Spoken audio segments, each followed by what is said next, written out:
तो गाइस आज मेरा इंटर्नशिप का दूसरा दिन है और आज हम लोग जो सीखेंगे वो है हमारी यहाँ पे जो जितने सारे पैडी लगे हुए हैं। ये राइस ब्लॉक है। यहाँ पे 11 तरह के पैडी लगाए हुए हैं। इसके बारे हम लोग सीखेंगे, इसके सीड के बारे सीखेंगे और कुछ बायो फर्टिलाइजर्स के बारे सीखेंगे। चलिए मेरे साथ बने रहिए।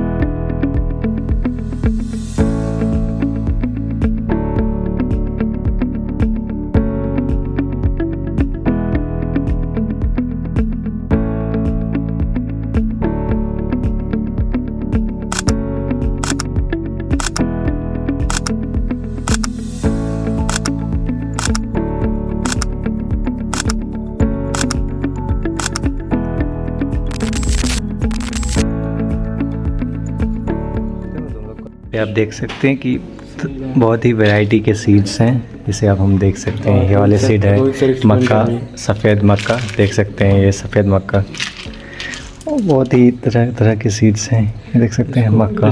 बोलते हैं ये ख़राब हो चुका है कुछ हद तक, तो देखिए ये ख़राब हो चुका है, फिर भी रखा गया। रखे कीड़े पकड़ गए।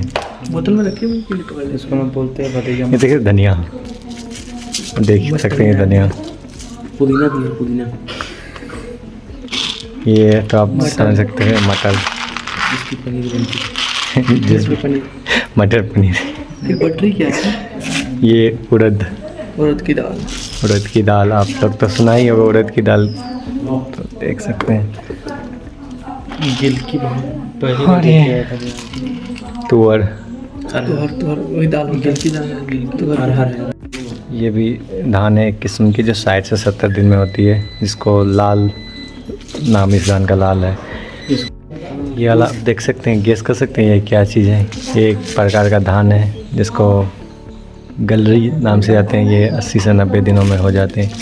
देख सकते हैं ये बिल्कुल भी धान देख सकते हैं। ये गेहूं के तो दिख रहा है, लेकिन ये धान है जिसको खुर्दी बोलते हैं, जो 90 से 120 दिनों के बीच में ये धान है। और ये देख सकते हैं most basmati rice, most branded rice, basmati rice. ये उत्तराखंड वाला नहीं।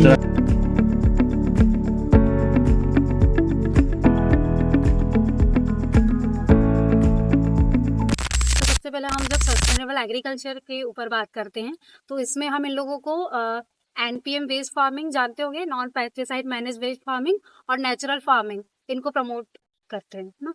तो नेचुरल फार्मिंग में हम लोग मेनली 4 तरीके के बायो फर्टिलाइजर और मैक्सिमम 9 to 10 टाइप्स की बायो पेस्टिसाइड किसानों को भी बताते हैं, इंडिविजुअल भी बताते हैं। किसानों का जो ग्रुप होता है FIG जानते हो कि फार्मर इंटरेस्ट ग्रुप, उसमें भी उसके जरिए भी बताते हैं। फार्मर फील्ड स्कूल के जरिए भी बताते हैं। SHGs ग्रुप को भी बताते हैं, VDCs को भी बताते हैं। मतलब ग्रुप में भी काम करते हैं और इंडिविजुअल फार्मर्स के साथ भी काम करते हैं। तो अभी क्या हो रहा है कि जैसे किसानों के पास टाइम नहीं है और वो इंडिविजुअल प्रिपेयर नहीं कर पा रहे हैं, क्योंकि इसमें क्या होता है ना, अभी आप देखोगे कि एक दवाई बनाने के लिए काऊ यूरिन भी चाहिए, काऊ डंग भी चाहिए, ये लीच चाहिए, वो लीच चाहिए, तो फिर किसान नहीं जुटा पाता। तो हम लोग क्या करते हैं कि SHG ग्रुप जो इंटरेस्टेड हैं उनको पूरा कैपेसिटी बिल्डिंग करना, जो भी हमने नाबार्ड की हेल्प से भी उनका करवाया 15 डेज का, और कुछ जो हमारे हैं फंडर जो प्रोजेक्ट चल रहे हैं कंटिन्यू, उनसे भी किया है। तो उसके बाद क्या होता है कि हम लोग उनको SHGs का कैपेसिटी बिल्डिंग भी कर दिया इनको लेके, बायो फर्टिलाइजर, बायो पेस्टिसाइड और मतलब प्रिपरेशन मेथड प्लस कैसे यूज करना है, कब यूज करना है, कितना क्वांटिटी डालना है, ये सब जानकारी भी देते हैं। उसके बाद इंफ्रास्ट्रक्चर एक बना के देते हैं कि बायो रिसोर्स सेंटर नाम से, और TRC भी, टेक्निकल रिसोर्स सेंटर। तो BRC में वो सारे बायो पेस्टिसाइड जो महिलाएं तैयार करती हैं, फर्टिलाइजर तैयार करती हैं, वो उनका रखती हैं।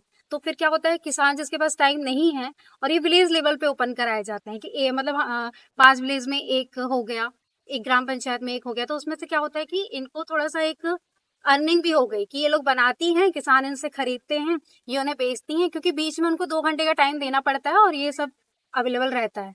तो इस प्रकार से तो फर्टिलाइजर तो अभी इसमें नहीं है, लेकिन जैसे मैं बता रही हूँ कि घनजीवामृत सुना होगा ना, नहीं सुना है। घनजीवामृत क्या होता है कि उसमें 4-5 प्रकार के इंग्रेडिएंट्स होते हैं। एक तो काऊ डंग होगा, काऊ यूरिन होगा और बेसन होगा, ग्राम फ्लोर को जानते हैं, जैगरी भी होता है, गुड़ भी मिलाते हैं। वो ये नहीं काम करता है कि फर्टिलाइजर है, डीएपी, यूरिया नहीं। वो करता है कि हमारे मिट्टी में जो माइक्रो ऑर्गेनिज्म कम हो रहे हैं, जो हमारे सॉइल को मतलब कम होते जा रहे हैं, डिक्रीज होते जा रहे हैं माइक्रो ऑर्गेनिज्म, उनको बढ़ाता है, जो गुड बैक्टीरिया कहना चाहिए। तो इसके लिए घन जीवामृत, तो ये तो हमारा सॉलिड फॉर्म में हो जाता है कि हमने सबको मिलाया, मिक्स किया, देन हमने ऐसे लड्डू बना बना के रख दिए, फिर उसको सुखाए छाए में और फिर उसको पीस लिया, महीन कर लिया, तो वो चूर्ण जैसा हो गया, तो ऐसे फैला के डालने में काम आ जाता है। दूसरा उसका लिक्विड फॉर्म भी होता है जीवामृत करके।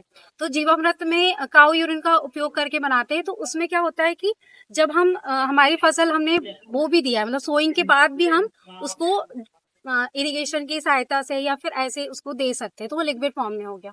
तीसरा है वर्मी कंपोस्ट भी है।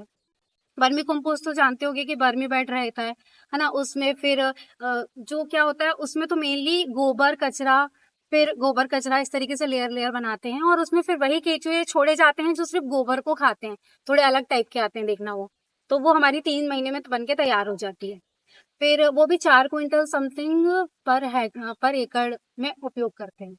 400 किलो। और फिर थर्ड ये हो गई। फिर उसके बाद तो भी ये भी है कि जैसे अब कोई वर्मी बेड नहीं खरीद पा रहा है, तो उसके लिए बून आडेप है। देखा होगा कि जमीन में गोबर लीप करके और फिर उसमें परत बाय परत तैयार करते हैं और फिर पूरा ऊपर मिट्टी से छाप देते हैं, फिर 3 महीने के लिए छोड़ देते हैं, फिर देखते हैं तो वो खाद बन जाती है। ये तो बून आडेप हो गया। ऐसे ही नाडेप में सिंपल है, प्रोसेस वही रहती है, लेकिन सीमेंट का स्ट्रक्चर बना दिया जाता है, उस पे ये तैयार की जाती है। ये पूरे फर्टिलाइजर। फिर आते हैं बायो